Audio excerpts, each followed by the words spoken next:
নমস্কার, দেখছেন talk to Bangla. আমি অভিষেক রয়েছে আপনাদের সাথে। এই মুহূর্তে যে খবর নিয়ে উপস্থিত হয়েছি, রাজ্যসভায় আজকে বহু পার্লামেন্টারিয়ান তাদের সময়সীমা শেষ হয়ে যাচ্ছে এবং সেই সম্পর্কে স্পিচ দিচ্ছিলেন রাজ্যসভার বিরোধী দলনেতা মল্লিকার্জুন খার্গে, এবং তিনি বিদায়ী সম্বর্ধনা তাদেরকে জানানোর ক্ষেত্রে কিভাবে একদম রীতিমতো নরেন্দ্র মোদীকে সামনে বসিয়ে সরকারের সমালোচনা করেন, সেটা খুব গুরুত্বপূর্ণভাবে আপনাদের শোনাবো। এবং অবশ্যই খুব মৃদু ভাষী হিসাবে আজকে মল্লিকার্জুন খার্গে তার বক্তব্যটা পেশ করেন এবং বলেন যে সংসদের উপযোগিতাটা কি। সংসদের উপযোগিতাটা হচ্ছে যে এখানে আলোচনা হওয়া দরকার, এবং আলোচনা না করে কোনো ধরনের বিল পাস যেগুলো হয়ে দাঁড়াচ্ছে সেগুলো তো পরবর্তী প্রজন্মের সামনে আমাদের এটা ছাপ থাকছে যে বিরোধীরা এই ক্ষেত্রে কোনো কথা বলেনি, কিন্তু আদপে তো ঘটনাটা তা নয়। বিরোধীদেরকে কথা বলতে দেওয়া হয়নি।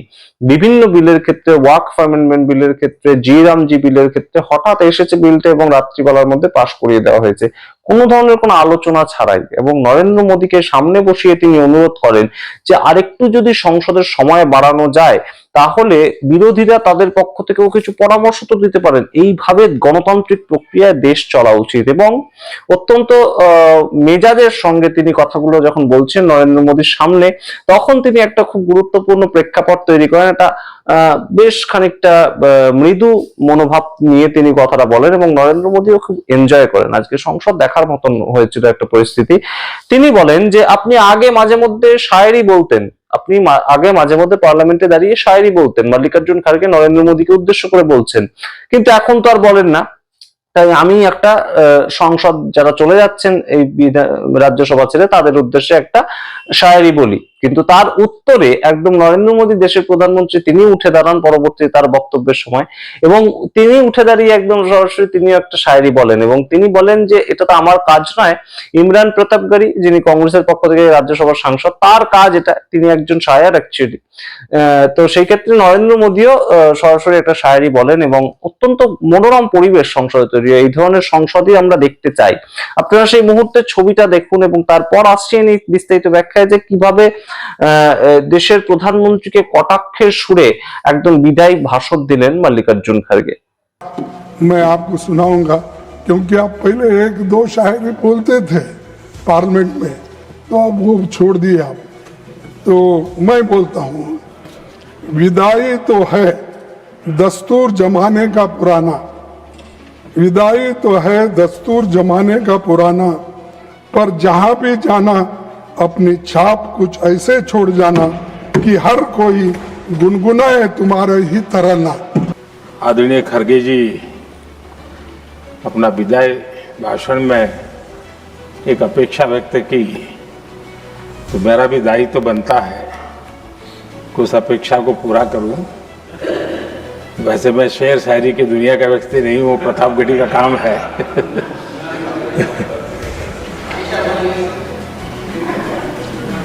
कर्म ऐसा करो अमन में, जहां से गुजरे तुम्हारी नजरें उधर से तुम्हें सलाम आए।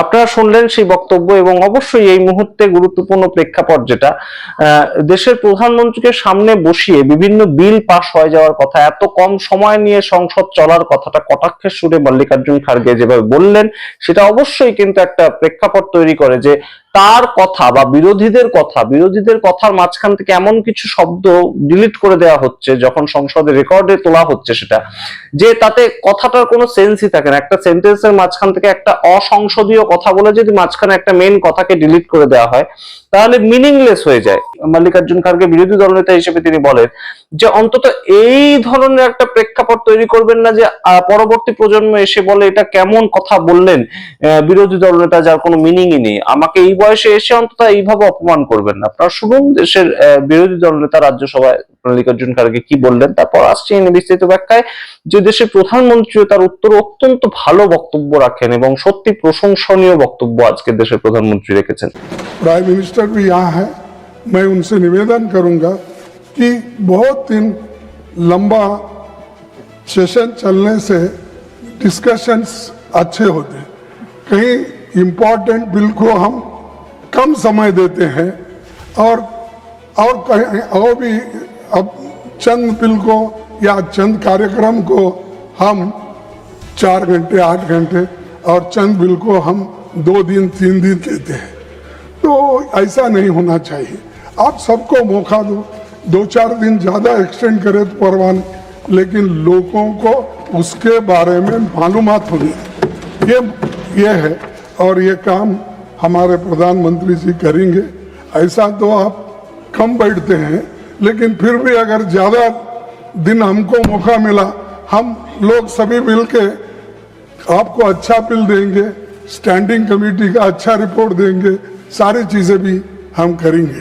तो ये मैं आपसे चाहता हूँ कि पार्लियामेंट को ज़्यादा दिन देने का मौका प्राइम मिनिस्टर हमको देंगे। गरीबों, कमज़ोर तबकों को, किसानों और मजदूरों के हित के मुद्दों पर ज़्यादा बात हो सके।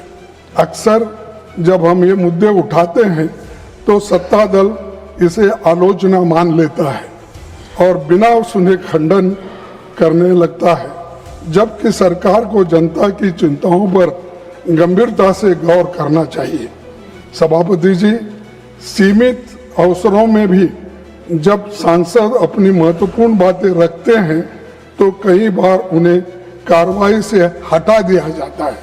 और जबकि मेरा खुद का अनुभव है, मैंने आपको 2 लेटर लिखा, मेरी अनपार्लियामेंट्री शब्द उसमें कोई नहीं थे, क्योंकि थोड़ा 1-2 शब्द आप अगर हटाएंगे वो पूरे सेंटेंस का मीनिंग चले जाता है।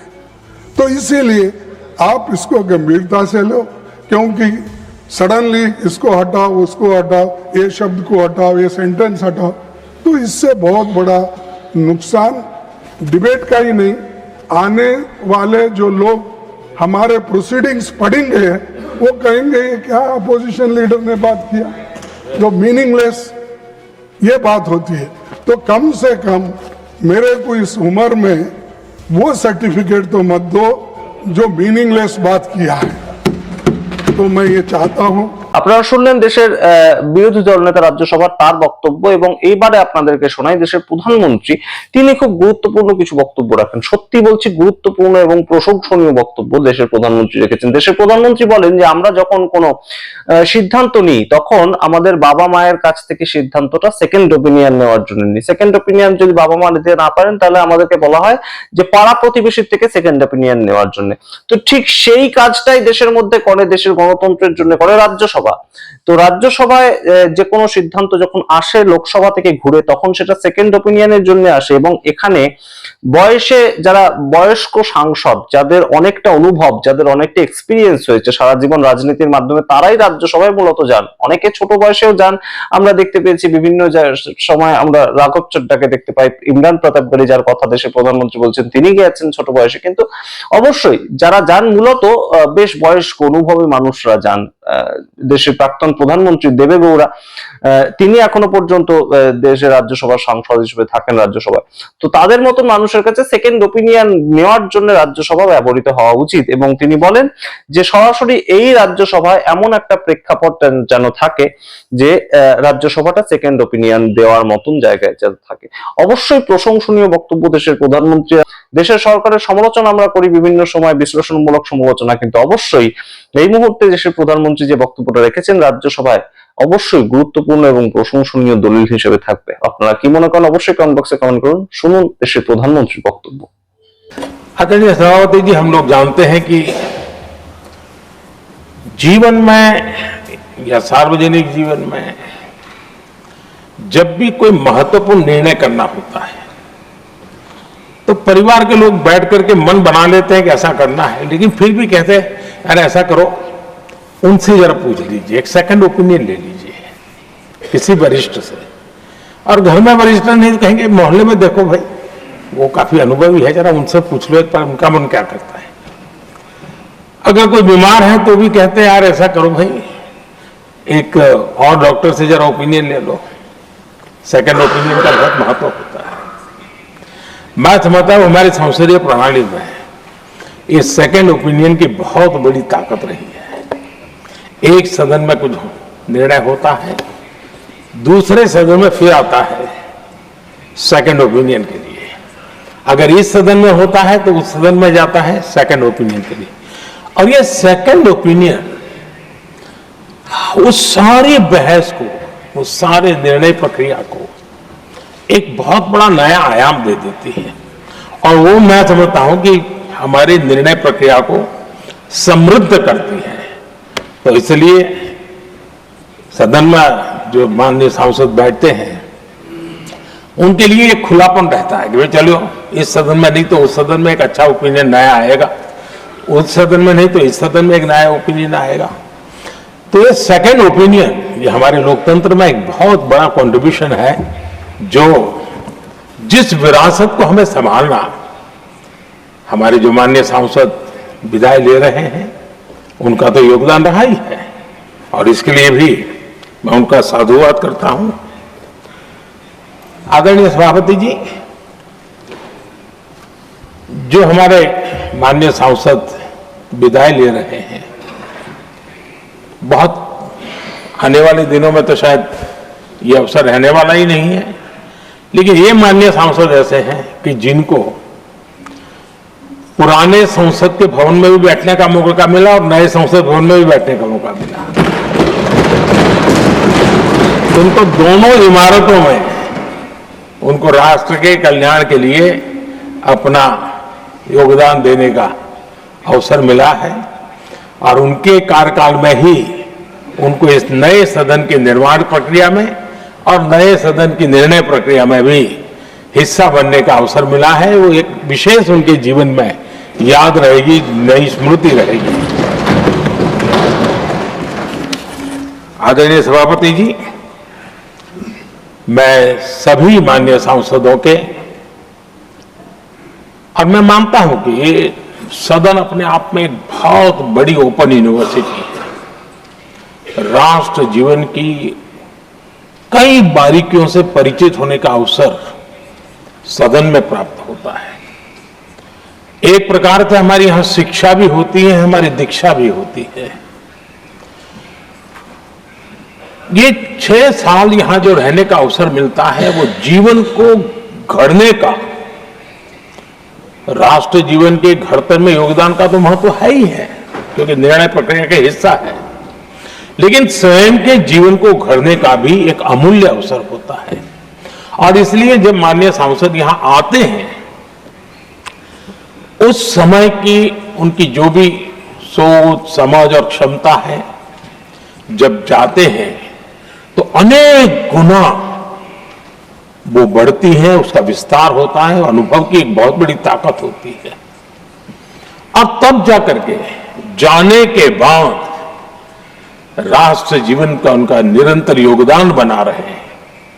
वे अपने तरीके से व्यवस्था के तहत हो सकते हैं, व्यवस्था के तहत न हो सके, लेकिन उनका अमूल्य योगदान मिलता ही रहे राष्ट्र जीवन के निर्माण में। उनका अनुभव हमेशा हमेशा उपयोगी हो, ये मेरी उन सभी माननीय सांसदों को मेरी शुभकामनाएं हैं। और मैं फिर से एक बार सभी माननीय सांसदों के योगदान का गौरवगान करता हूं, साधुवाद करता हूं। बहुत बहुत धन्यवाद।